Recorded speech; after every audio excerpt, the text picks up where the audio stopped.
Afternoon, everyone. Happy Monday.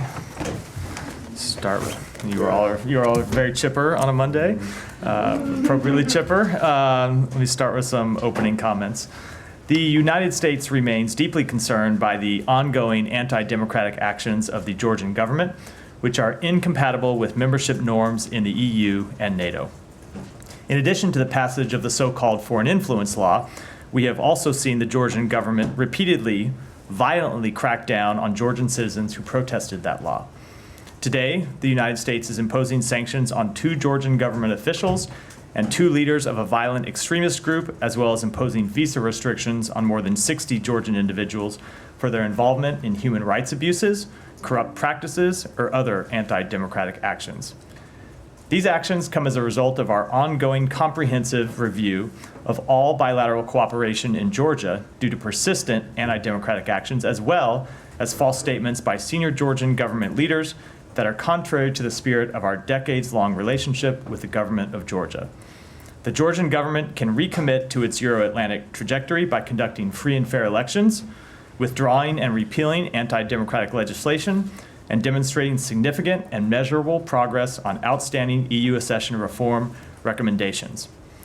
The United States has been the biggest supporter of Georgia's economic and democratic development for the past 32 years. Our assistance has focused on making Georgia stronger, more prosperous, and a more capable country, or a country more capable of defending its sovereignty and territorial integrity. We hope that the government of Georgia will return to the path that its people so evidently desire. With that, Matt. Oh, that's it? That's it. Nothing else? That's it. You're sure? Okay. Sure. All right. If I change my mind, I have the podium for I don't Yeah. know, however much longer I stay up Okay, here. can, before we move on to the Middle East and Ukraine, can I just ask you, is there any more, any detail you can provide about the release from China of this American citizen pastor? David Lin, no. Only that we welcome David Lin's release from prison in the People's Republic of China. He has returned to the United States and reunited with his family for the first time in nearly 20 years. Okay, but that's not saying a whole lot. I mean, this is obvious. Every time the secretary or anyone else goes to China, they've raised the cases of detained Americans there. Can you say whether you think that his release was the result of those interventions? I'm not going to. What I will say is that you're right, Matt. Every time the secretary has met with Chinese officials, whether it be in China, whether it be here in the United States, or whether it be in other places where we've met with Chinese officials around the world, he has raised the case of David Lin and other wrongfully detained Americans, and we continue to push for the release of other wrongfully detained Americans. When it comes to David Lin, we are glad to see his release. We welcome it, and we'll continue to push for the release of other Americans. Yeah, I'm just trying to get it. I mean, did the Chinese just do this out of thin air, or was it something that you've been, It's something that we have been working on for some time, and I think I'll leave it at that. Okay. Humera. I'll just Sean, sorry, you were speaking. Humera had her hand, you had words. I'll go to Humera and come to you next. do one quick follow-up. If they want to stay in China. Sure, yeah, Just, go ahead. do you think that David Lin's release Means anything positive about the potential release of the other Americans who are wrongfully detained in China currently? So I don't want to try to forecast one way or the other, and other than to say it's something that we continue to work on. As you know, when the secretary went to Beijing last June, we were trying to restart the relationship so we could work together, not just on the big issues that face the world, where we thought it was important that we have an open line of communication, but also a number of bilateral concerns. And one of the bilateral concerns that we have had is the wrongful detention of American citizens. And so we are pleased to see David Lin's release. It's an important step forward, and we're going to continue to push for the release of other Americans. Can we just follow up? Sure. Can the State Department provide a number? How many Americans have been wrongfully detained in China So currently? I don't have a number here, but there are a number of Americans that we are still working to see released. Mark Swiden is one. Kai Lee is another. And then can you please remind us when it was the last time Secretary Blinken met with the Chinese Foreign Minister Wang Yi? He met with Wang Yi in Laos. I believe that was in July, the last time they had a meeting. Are they going to meet ongoing? I don't have any announcements to make, but always, obviously, we always look for the opportunity to meet with the foreign minister to talk through a number of concerns that we have, as well as areas that we can work together. Since we're in China, can I Yeah. just say that for visibility? This might be slightly in the weeds if that's not a mixed metaphor, but the Philippines and China. The Philippines announced that they pulled out of the Escoda Shoal, one of the key parts. So do you have any take on that and what this means? Whether this is this changes the equation in the South China Sea? So the Philippines has endured repeated attempts by the PRC to interfere with their freedom of navigation on the high seas near Sabina Shoal over the past several months. There's no legal basis for the PRC's maritime claims in the South China Sea, and the dangerous ways in which it attempts to enforce those claims put Filipino lives and livelihood at risk. So it is up to the Philippines to decide how they operate their vessels in areas where it enjoys the freedom of navigation in the high seas under international law. And I wouldn't want to forecast what this particular incident might mean, other than to say that we continue to support our Philippine allies. Yeah, I have a China one too. I just, Go ahead, Mary. sorry, so not because it's China, but are you able to rule out a swap? What do you mean? Are you able to rule out that there was no swap Are you referring for to the release of David Lin? I am not going to say anything else about this process other than I've already said, which is that we welcome his release. Sometimes in diplomacy, the less said, the better. This is one of those occasions. We do welcome his release, and we're going to continue to work for the release of all wrongfully detained American citizens. Can you say at all how instrumental Secretary's meeting with Wang Yi in Laos was to secure? It's certainly something that he raised in that meeting, as he has raised the wrongful detention of American citizens in all of his meetings, and as we know, other senior government officials have raised as well. Yeah, go ahead, Janie. Thank you very much. Two questions on China, Russia, and North Korea. China and Russia are conducting joint exercises near the Korean Peninsula. Do you think there is a possibility that North Korea will directly or indirectly participate in these exercises? I wouldn't want to speculate. Okay, second one. Last week, Russian National Security Council Secretary Sergei Shoigu visited North Korea and met with the North Korean leader Kim Jong-un. And the Secretary Shoigu requested military support, including weapons and manpower from North Korea in preparation for a conflict with NATO. How do you assess the expansion of cooperation between North Korea and Russia? We continue to be incredibly concerned by the expanding security relationship between North Korea and Russia, both for the support that North Korea continues to provide to Russia to prosecute its illegal war against Ukraine, and for the prospect of Russia assisting North Korea in ways that ultimately will be destabilizing to the Korean Peninsula. Thank you. Follow North Korea. Go. I'll come. I pointed at Camilla, and I'll come to. Okay. Yeah. Go ahead then, Nike. Yeah, can you please comment on the Sweden's recent resumption of diplomatic operations in North Korea? Did Sweden resume its role as a protecting power on the ground for the United States in North Korea on September 13, 2024? So Sweden does continue to be our protective power in the DPRK. We support the return of foreign diplomats to Pyongyang and hope that it will reinvigorate dialogue, diplomacy, and other forms of constructive engagement with the DPRK. We also hope that the DPRK will open its borders to international humanitarian workers whose aid efforts have been hindered by the DPRK's border closures.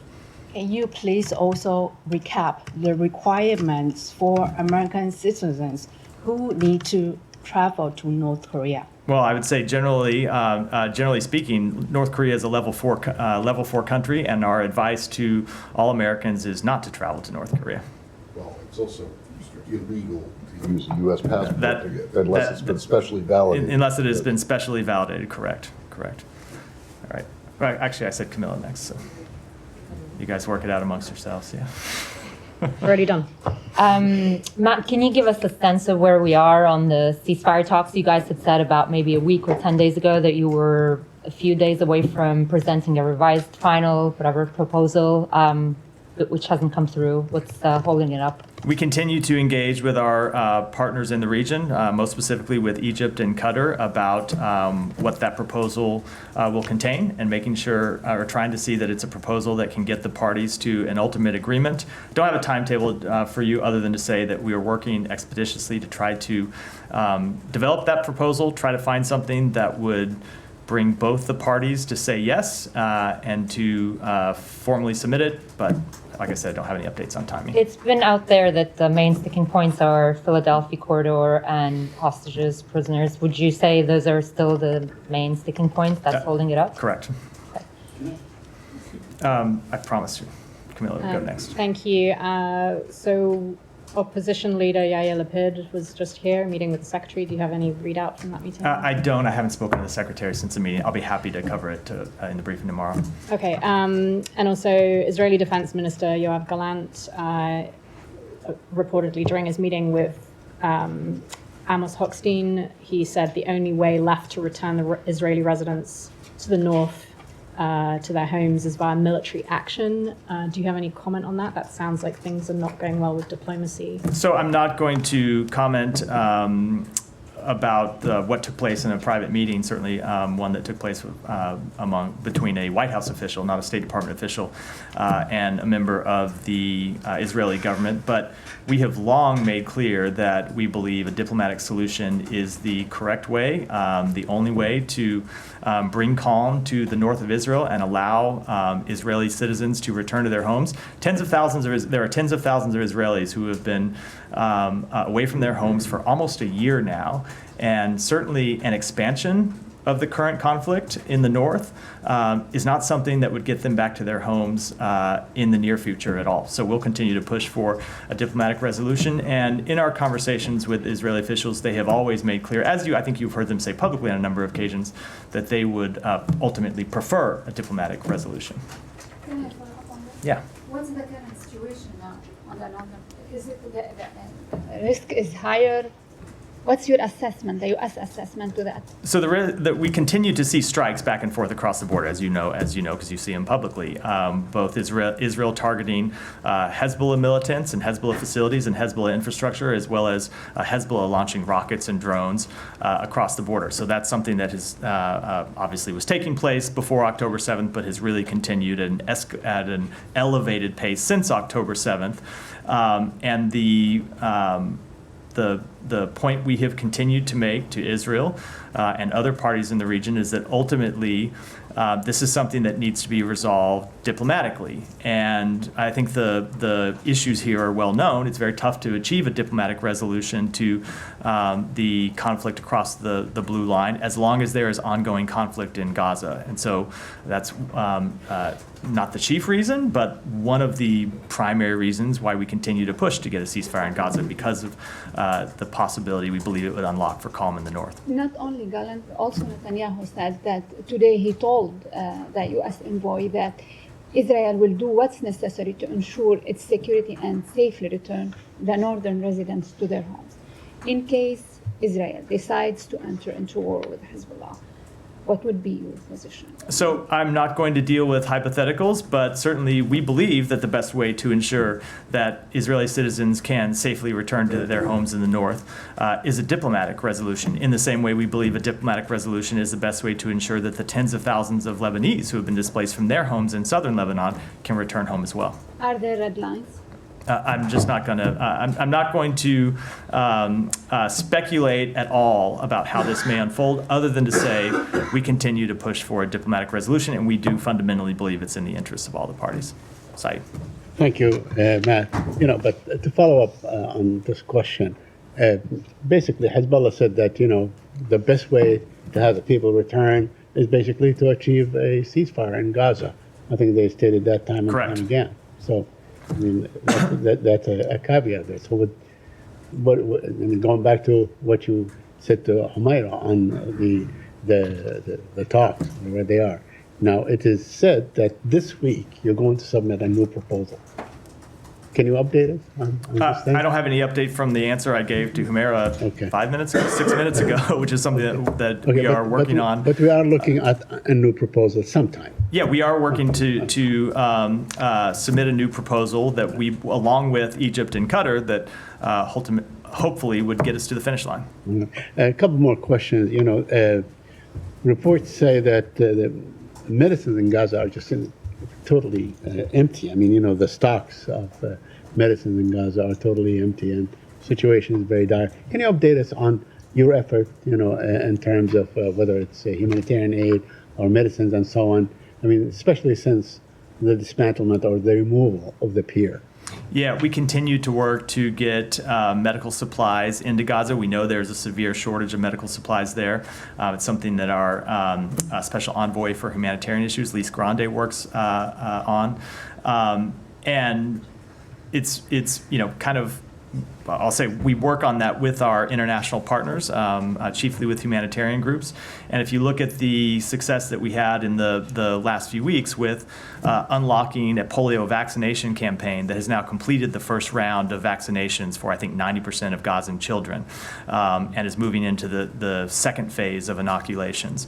That is the type of work that we're trying to do with all sorts of medical supplies to make sure that not just food and not just water, which is what people typically focus on. We talk about humanitarian assistance, but also medical supplies are making it into Gaza to get in the hands of doctors and other health care professionals who need to provide them to their patients. And do you think that Israel is doing all it can do to allow supplies in? I think there are certainly a number of issues that we work through all the time, logistical issues, bureaucratic issues, and what we work on is trying to unlock those issues wherever they arise, whether they be with the government of Israel, whether they be with the various UN agencies that are operating inside Gaza, to try to make sure that medicine as well as food and water can get to where it actually needs to go. Matt, I mean, in the last couple of days or 3 days, the Israelis killed 88 Palestinians in Gaza. I mean, it seems that they have exhausted all targets to achieve their goals. What are their goals at this stage? Is it just a killing enterprise, just going after the tents and killing people in tents and so on? And they always say there's a Hamas operative and so on. We never really know the fact. But is it worth it to keep killing these innocent people, to go after maybe one Hamas fighter? Let me make clear what we want to see. We want to see a ceasefire.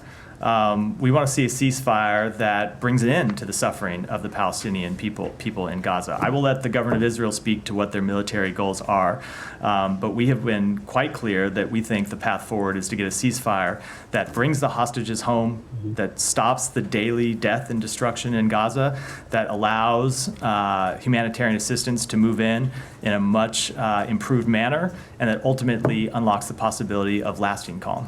And a couple more on the settlements. Israel is building a settlement on a historic site as designated by UNESCO.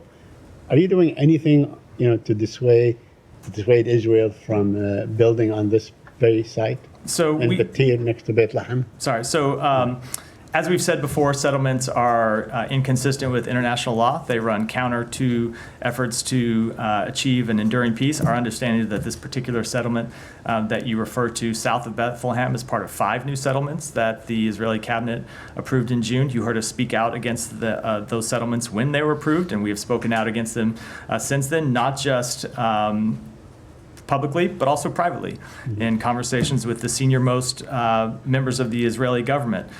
Ultimately, we think that the settlement program doesn't just harm the Palestinian people, but it hurts Israel's peace. It hurts Israel's long-term security, and that's what we'll continue to impress upon the government of Israel. And finally, last week when the Israelis raided the Jenin camp, right outside the camp, there's a Hamdan family in a small apartment. They always take their apartment to be a sniping post and so on. They ruined the apartment and so on. They destroyed everything, but they also stole Ashraf Hamdan, who was 13 years old. They stole his PlayStation. You believe that the Israeli army should either give him back his PlayStation or compensate him for that.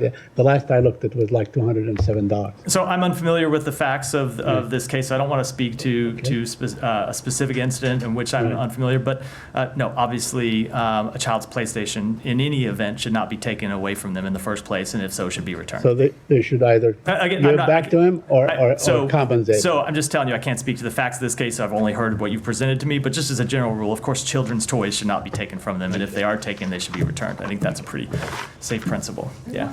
Can I just ask about the West Bank? Just go back to the killing of American-Turkish citizen Ayşenur Egi from last week, because the secretary commented on it while he was traveling.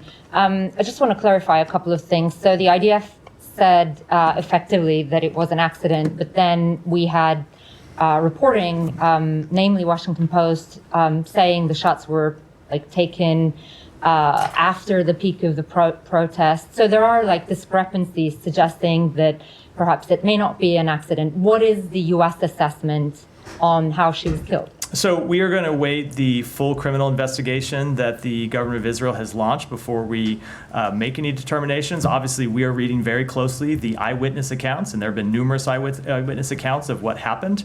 You heard the secretary speak to those eyewitness accounts when he made his comments in London last week. Whether the eyewitness accounts are true, whether the accounts that the Israeli government made public are true, ultimately, this is a death that never should have happened. It's a killing that never should have happened. And it's why the secretary made clear that the Israeli security forces' rules of engagement need to be changed. So you don't continue to see the killing of unarmed civilians who are doing nothing more than showing up at a peaceful protest. Right. A couple of things there. When do you anticipate this criminal investigation to conclude? I don't have a timetable. I would refer to the government of Israel to speak to. It's ultimately their investigation. Right. But what we have said to them is that we want the investigation to be prompt, we want it to be thorough, and we want it to be transparent. And is U.S. considering to launch its own investigation, given she's a U.S. citizen? We're going to await the outcome of this investigation before we make any further determinations. Okay. And has there been any communication with your Israeli counterparts or IDF since Secretary called for a change in their rules of engagement? Have they assured you that they will take it seriously and they will make changes? There have been ongoing communications about this. The same concerns that the Secretary raised publicly, we have raised privately to them. Those conversations are ongoing, and I don't want to speak to them in any detail at this point. And just why isn't the U.S. committing to an independent investigation, given that she was a U.S. citizen? We want to see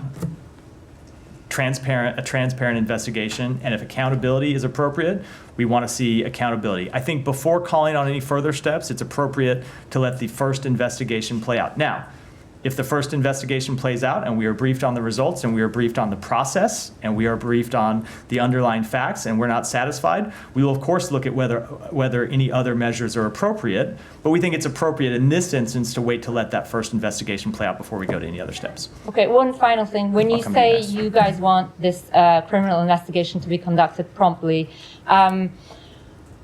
this is the case of a U.S. citizen for sure, but we have had similar back and forth about a number of other incidents where there was civilian harm, and then they disappear from the headlines.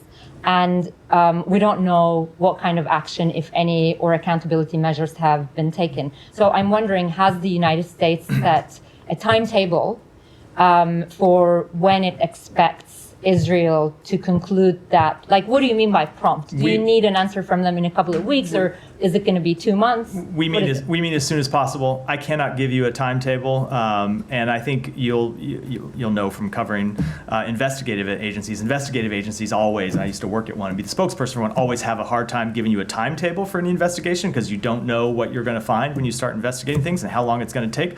But we want it to happen as soon as possible, and we want it to be thorough, and we want the results to be transparent. Okay, final thing. Can the U.S. commit to seeking accountability for its own citizen on this case? So it depends what you mean by accountability, right? If the investigation shows that someone acted inappropriately, in violation of the law, in violation of the rules of engagement, in violation of IDF code of conduct, yes, of course we want accountability. But we also want a change that will prevent this kind of thing happening again. So you have long-term accountability to ensure that American citizens and others, Palestinians, citizens of other countries, aren't killed just for showing up at a peaceful protest. All right, go ahead. You said you expect Israel to make changes in their rules of engagement, but actually I remember there was an interview with Rachel Corrie's family last week, and they said this has been said by Secretary Blinken to Rachel Corrie's family before that. Israel already promised to make changes to their rules of engagement, and they cited a meeting with Secretary Blinken in 2011. So considering that 2011. 21 maybe. Excuse me. No, just 2011. So considering that there haven't been any change in their rules of engagement, because another UN worker was also killed by an Israeli sniper after the killing of Ayşe Nur. So there's no. It seems that there's no change in Israel's rules of engagement. Like what further steps? So I cannot is the speak US going to. to Sorry. I cannot speak to what changes they may or may not have made over the past few years, but any changes that they have made ultimately haven't been sufficient in preventing these kind of incidents from occurring, which is why the Secretary said last week that we want to see updates to their rules of engagement. That's what we're going to continue to engage with them. Ultimately, it is the results that matter here, and when you see American citizens and others showing up at peaceful protests and being killed, it is a problem that we want to see addressed. Is that it? It's just rule change in their rules of engagement. Is that it? All the U.S. expects from Israel regarding the killing of their citizens? So that is so. If there are, as I said in response to Humaira's question, ultimately, if anyone is found to behaved in violation of the law, in violation of code of conduct, we want to see accountability as well. But and when it comes to changes for rules of engagement, what we mean is not just accountability for this killing, but steps to prevent similar killings from happening in the future. Also, there have been, criticisms from a lot of people, including Ayşe Nur's family, that the U.S.'s response to Ayşe Nur's killing has been very slow and insufficient. And there were reports over the weekend that no U.S. officials have attended her family. Can you confirm these reports? And if this is accurate, can you explain why? So first of all, I will say that cannot understand the pain that her family is going through right now and how horrific it must be to lose a loved one in these circumstances, and our hearts truly do go out to them. I want to be respectful of their privacy in this situation. We have been in communication with her family on a number of occasions over the past week or so, and I think it's appropriate for us to keep those communications private. So you can't tell us whether or not any U.S. officials have attended? We have been in communication with her family, and as I said, I think I'll keep those communications private. Yeah. On this, when Rachel Corrie was killed, in March 2003, the Israelis came back in 2012. Then, when Shirin Abu Akleh was killed, in May, and then they came back on July 4th, and they said it was unintentional. And this time around, the Israelis are saying that, it was a bullet that ricocheted and so on, which seems to, be accepted in fact, the president. Right? So, is the case closed as far as the U.S. government is concerned? It is very much not closed, and I think if you listen to the comments from the Secretary and other U.S. government officials last week, what we said is, even accepting the announced results of the preliminary investigation, even if you accept that as fact for what happened, it still shows that this is a killing that never should have happened. And that's why we want to see changes in Israel's rules of engagement to prevent such killings from happening again in the future. Thank you. Yeah, Alex, good. I'll come to you next. From your opening statement, you said that these actions on Georgia come as a result of our ongoing comprehensive review of the bilateral relationship. Since you haven't finalized your review yet, does that mean that today's sanctions are just a second tranche of multi-layer measures that you are going to take? So I don't know if I would say second, because there are a few different ways to look at this. You saw us impose, when we announced the review in the first place, you saw us impose visa restrictions on a number of Georgian government officials for their anti-democratic actions. And you also saw us announce that we would review our security funding. And subsequent to that, we've announced that we have, not security funding, our overall funding to the government of Georgia. And subsequent to that, you have seen us announce that we have suspended $95 million in funding to the government of Georgia and the review about other U.S. government funding is ongoing. In terms of visa restrictions, you made it clear that you will not name the name.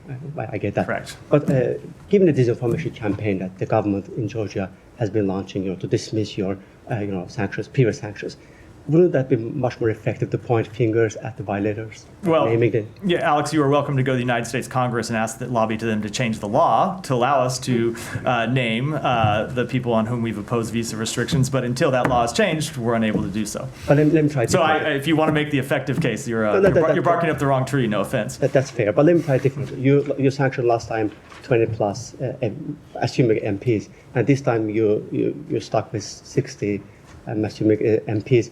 Some 80 plus pro-Russian MPs voted for a Russian law.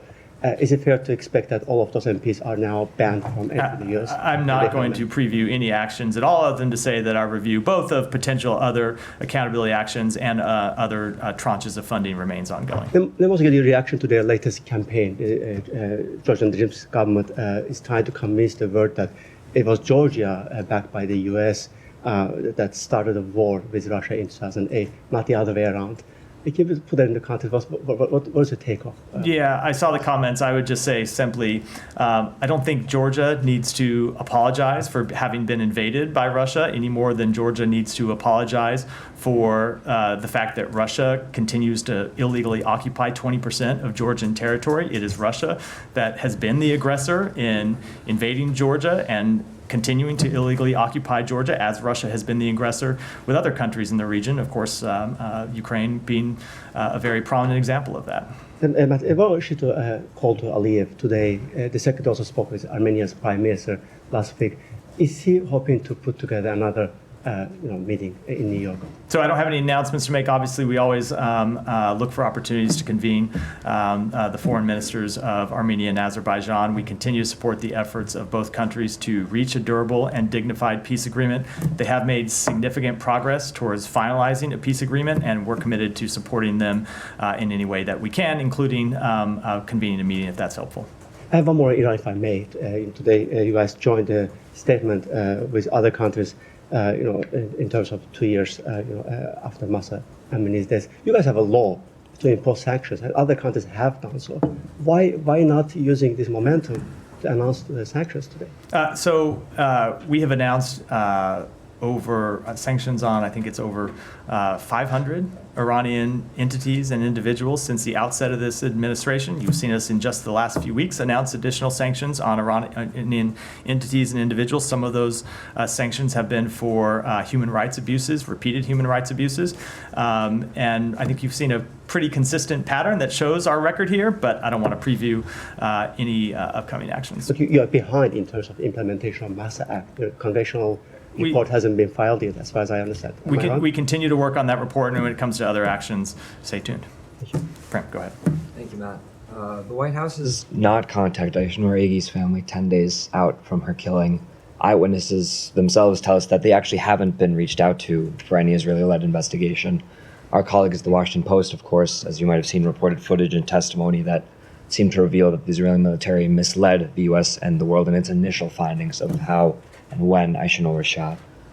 When is the president and vice president going to reach out to Aysenur's family, and how can the U.S. continue deferring to Israel to investigate itself for killing an American if it has already at best misled and at worst lied in its preliminary findings, and how also given it hasn't reached out to eyewitnesses? So, as I said, first of all, with respect to her family, which we know are experiencing this horrific tragedy, the U.S. government has had a number of conversations with the family. Hold on, let me just finish. It is not appropriate for me to get into those publicly. I never would in a situation like this, and I'm not going to here. But we have reached out to express our deepest condolences. I will say, when it comes to the investigation, I cannot speak for the investigation that's occurring now, other than to say we're going to expect it to be prompt, thorough, and transparent. And if it's not, I don't think anyone should draw conclusions about an investigation while it's ongoing, but at the end of it, we will certainly be happy to look at how the investigation was conducted, what it produced, if there are any deficiencies, and if we don't find that it meets our standards, we'll have more to say at the time. But is it not a red flag that the initial findings are already being discredited by testimony and footage? So I think I already said, you heard me say earlier, even if you accept the initial findings, they don't present an acceptable outcome, right? You look at the initial findings and they already tell you that something went tragically wrong. And you had the killing of an American citizen that never should have occurred. So when I hear people say that, sort of hold the initial findings up as if they somehow exonerated Israeli security forces, they very much do not. At least in our point of view, they very much do not exonerate them. They reveal the need for a number of changes, and we've made clear that's what needs to happen. But then when it comes to what ultimately happened and getting to the bottom of what ultimately happened, let's see how the investigation plays out. I do think we shouldn't draw any conclusions before it's final. And when we see the ultimate investigation, we'll have more to say based on our assessment of it. And then finally, just on what you've said, that the U.S. is urging the Israeli forces to modify, change its rules of engagement after Aisha killing. Of course, there's also World Central Kitchen worker Jacob Flickinger, the teenagers Mohammed Kadur, Tawfiq Abdul-Jabbar, our journalist colleague Shireen Abu Akleh, peace activist Rachel Corrie, 40,000 Palestinians, which of course you've condemned as well, the killing of them. The logic would follow that the U.S. has unconditionally funded a military with evidently insufficient rules of engagement up to this point. So is there any U.S. reflection on that idea? The U.S. reflection on it is that Israel needs to change its policies, and we have made that quite clear. When it comes to the World Central Kitchen strike, we made clear that they need to change their deconfliction measures and worked with the UN to get new deconfliction measures in place. Now, those aren't perfect. We continue to see strikes that result in the death of humanitarian workers. We continue to see strikes in Gaza that lead to the tragic deaths of civilians. As you know, it is a very difficult place in which to conduct a military campaign because you have a terrorist organization that embeds itself and hides itself behind civilians, which is why it's the United States that is at the forefront of pushing for a ceasefire. And when it comes to actions in the West Bank, it's the United States that's pushing for changes to the Israeli rules of engagement. As you point out, those attacks have still continued. So if these urgings don't continue, will there not be a consideration to condition weapons? We continue to work to get the best outcome possible, and we believe the best outcome possible when you look in Gaza is a ceasefire. So and that's why, hold on, let me just answer the question.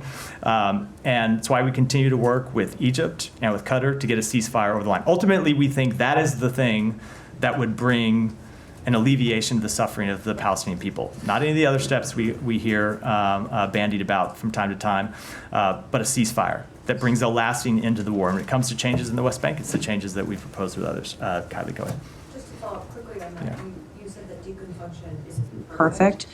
Is it the U.S. assessment at this point that the Israelis are doing the best that they can, and they've implemented some changes when it comes to deconfliction with NGOs? I'm sure that there are always changes that further refinements that can be made. I mean, the problem that you have, and we've seen this over and over when it comes to incidents with humanitarian workers, is the government of Israel puts in place with the humanitarian aid groups a new set of deconfliction measures, and then you have an incident that exposes a flaw in one of them. You saw this recently with the strike against a convoy where the lead vehicle, I think I'll get the details wrong, but left the convoy, turned around, and was ultimately fired upon by Israel security forces. You get different things, you get different incidents that expose new problems that need to be solved. Ultimately, this isn't unique to this particular deconfliction problem is not unique to Gaza. It's something that tends to be the case in ongoing war zones where you have the difficulty of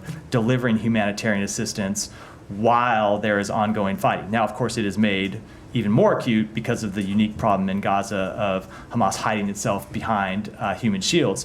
But that's why we continue to work. It is really through an ongoing process with the humanitarian groups, with the UN, and with Israel to try to get the best possible deconfliction measures in place. And it remains the U.S. assessment at this time that Israel is genuinely working to perfect those deconfliction channels. There is always more that they can do, and we continue to engage with them about improvements that they can make on an ongoing basis. Okay, and then just if we can pivot to Ukraine for a minute with the Secretary's visit. Last week, he came out of that visit saying that he and his UK counterpart would be presenting their findings with regard to the Ukrainians asked to strike deeper into Russia, and whether or not, there would be a policy decision on that would hinge on President Biden's meeting with Prime Minister Starmer on Friday. That meeting is concluded. We haven't heard anything from you guys. So where does that conversation stand? Has there been a policy decision on that ask from the Ukrainians yet? So first of all, you're right. The secretary did say he would discuss his conversations with President Zelensky and other Ukrainian leaders, but he said he discussed them with the president, not with all of you. And he did do that on Friday. And of course, we know that the prime minister was here to discuss their policy as well with the president. I don't have any announcements to make about changes in our policy today. We can continue to engage with our Ukrainian partners about the best way that they can support them to ensure that they win this war, the best way we can provide them with capabilities and intelligence support and other support, and that will continue to be our commitment, but I don't have any announcements to make on policy. But it's still possible that the policy could change, or you guys have decided to keep it intact the way it is? I don't have any announcements to make today. We always, and this is just a general statement that covers our policy when it comes to Ukraine, engage with the Ukrainians about what they need and how best we can support them. And as I know you've all heard the secretary say many times, adapt and adjust those policies as necessary to best support them in a way that makes strategic sense and provides them capabilities that they can actually use and that they can support and that they're trained on. And that will continue to be our policy going forward. So you don't think they need to strike deeper inside Russia right now? I said I don't have any announcements to make about changes today. Yeah, Hiba, go ahead. About the investigation. Does Yeah. this apply to all your allies? When a U.S. citizen is killed, you don't interfere, you wait until the investigation is the outcome of the investigation. And whether it is repeated, and if the incident was repeated many times. So I'm not going to deal with a hypothetical about going forward, but it would always depend on the circumstance. If we saw an ally that was conducting an investigation, or in this case, bless you, conducted an initial investigation, briefed us on the results, and said they were conducting a full investigation, we would certainly take that into consideration in what steps we might take. But that's not to foreclose any further steps on our end if we think it's appropriate and necessary at a later time. Yeah, Jenny. Thank you. Quick question. Do you have any comment or update about the second assassination attempt on former President Trump while he played golf yesterday? Yes, as you heard the president say, we deplore violence of all kind. There's no place in the United States for political violence. That's not how we settle our political disputes in this country. No update. The U.S., the State Department's not the investigating agency. I would refer you to the FBI. Gotcha. Thank you very much, Matt. A couple of questions. Today, Undersecretary Bass was in Pakistan meeting Army Chief, Deputy Prime Minister, and a couple of other people, and they spoke about economy and security. Did they speak about democracy or Imran Khan at all, or no? So they discussed our approaches to expanding bilateral cooperation on economic and security issues, including countering terrorism and violent extremism, the importance of fostering regional stability and prosperity. This Undersecretary expressed his gratitude for Pakistan's continued cooperation in assisting Afghans in resettlement pathways to the United States, and we will continue to work closely with the government of Pakistan on all of these issues. The following two questions about journalism. The other day, the Secretary spoke, and Mr. James Rubin spoke in detail about the Russian media, RT, and all these things. Now, don't you think that China, because last year, from what I remember, Mr. Rubin saying was that China is the one that spends the most money in propaganda, in fake news. Did I miss something here? Like, don't you think China is the one that should have been targeted, or their fake news and outlets should have been targeted? I don't think you should have seen Friday's announcement as any kind of exclusive announcement about one country only at the expense of others. We made clear we oppose countries all around the world using disinformation to mislead American citizens of other countries, and we'll continue to work to counter that. Just one more about a couple of times I've reminded you about Arshad Sharif, a journalist as well. Last week, his wife showed the details that it was not just a natural shooting. His body had 12 wound marks on different areas. This is the podium where people raise the issues of those journalists who are either swallowed by these hyenas for their political gains, or different establishments uses their lives and plays with them. We come to you to ask for their support. Anything you can say further about this journalist and his investigation the U.S. could do? I don't have any assessment with this particular case. Obviously, we support the free exercise of journalism all around the world. Michelle. Thank you so much, Matt. Thank you, Matt. Why did the U.S. move or decide to move forward with all the U.S. aid to Egypt without the restrictions that it applied in the past for human rights concerns? So when we look at the foreign military financing that the United States provides to the government of Egypt, we assess it under a number of different factors.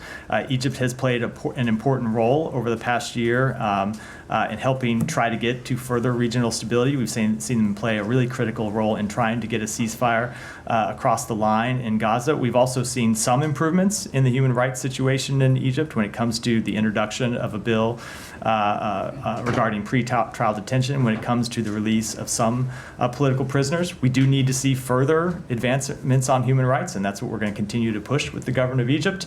But those are the factors that we took into consideration when we made this decision. And one on Iraq, do you have any updates on the U.S. Military withdrawal from there? From Iraq, you said? Yes. I don't.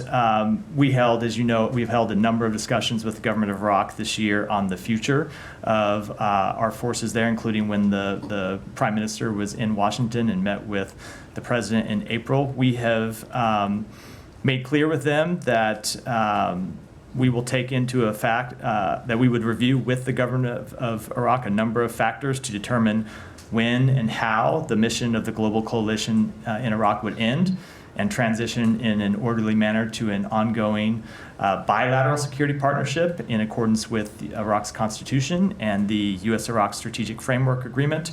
And those discussions are ongoing. Follow up on that, Matt. Yeah, go ahead, and then I'll come to Sean. The Iraqi government says that deal for the coalition missions in Iraq. Is there any deal drafted between you and Iraq to this matter? I don't have any update to the answer I just gave Michelle, which is that the discussions between our two countries are ongoing. I have two more questions on Iraq, if I may. Yeah.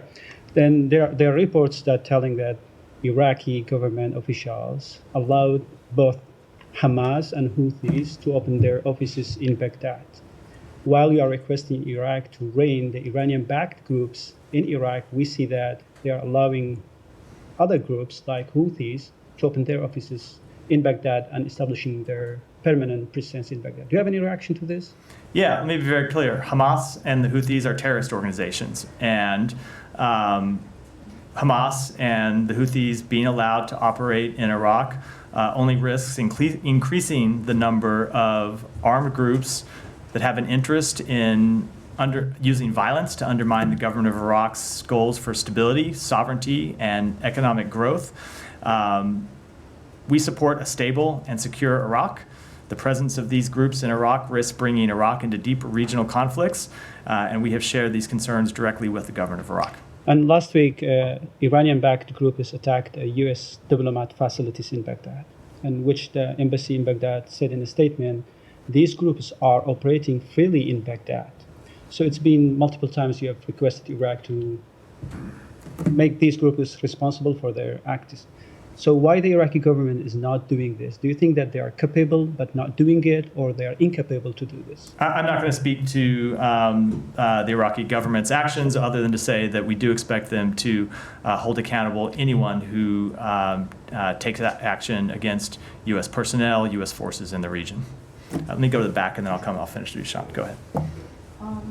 I wanted to ask you if you could give us an update on the detention of American citizens in Venezuela, and also if the government is engaged in any type of talks to work for their release. So we can confirm the detention of one U.S. military member in Venezuela, and then of course we've seen the reports of 2 additional U.S. citizens detained in Venezuela. we are seeking additional information and monitoring the situation. And I don't have any further comment at this time. You cannot confirm the reports on the 2 additional citizens.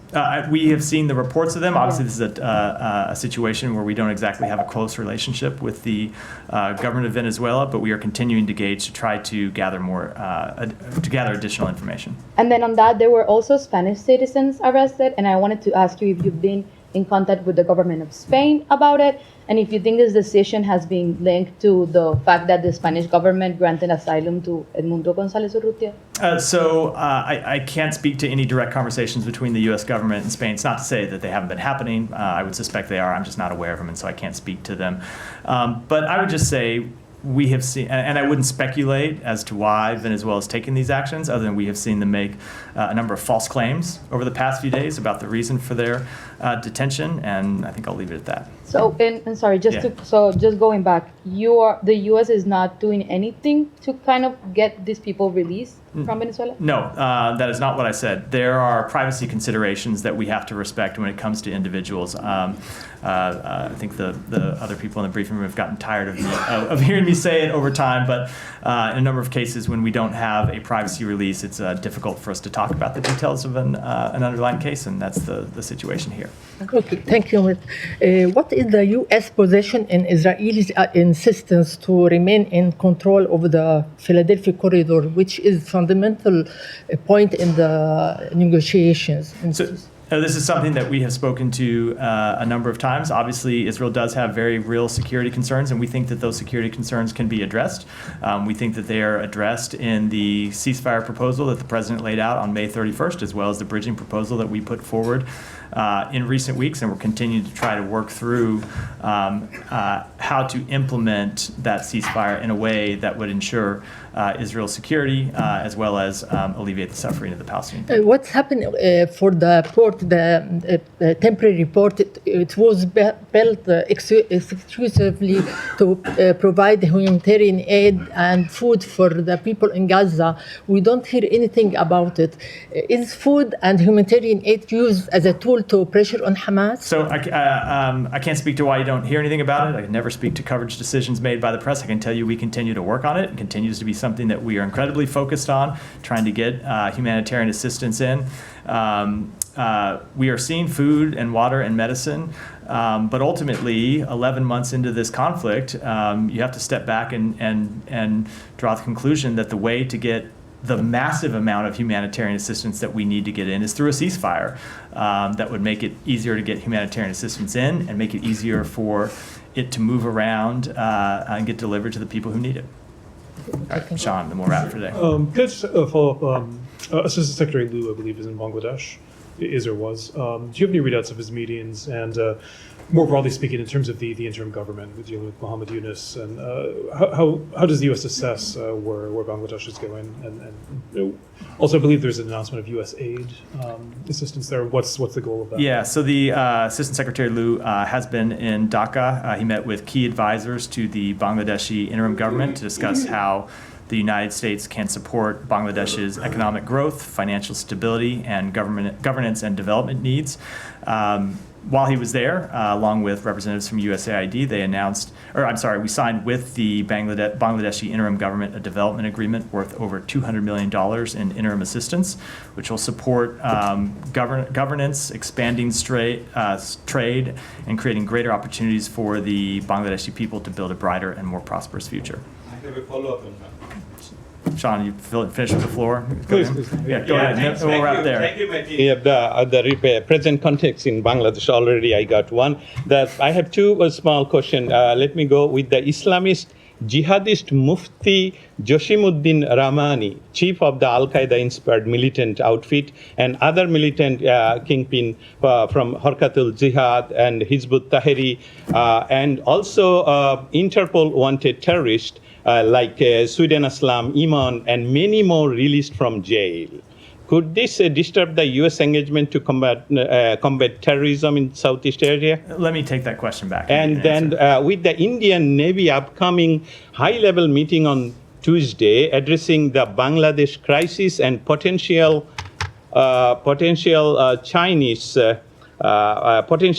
strategies in the region, what is the U.S. perspective on the evolving situation. How is the U.S. coordinating with the regional partner, particularly with India, to ensure stability and address concerning related to Chinese influence on the region? Let me take that one back as well, and we'll end. Yeah, Matt, go ahead. You've seen that Chairman McCall has scheduled a markup I have. of the Yeah.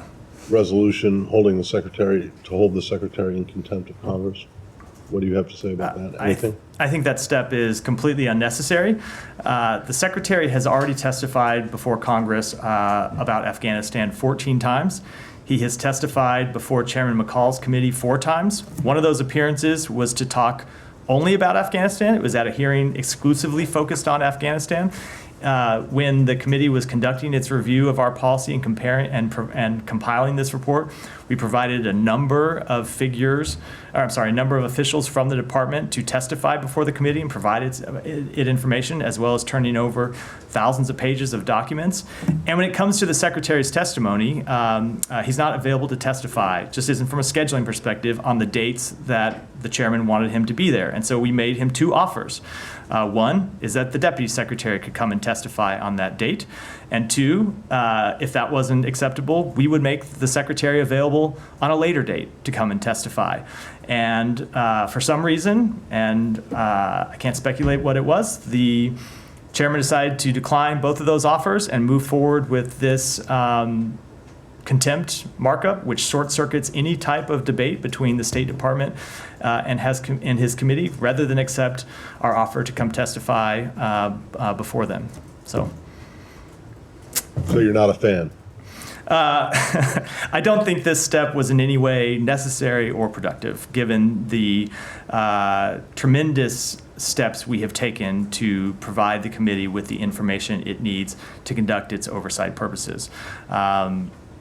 Secretary was ready to testify at a later date. We were ready to have someone there on the date that they proposed.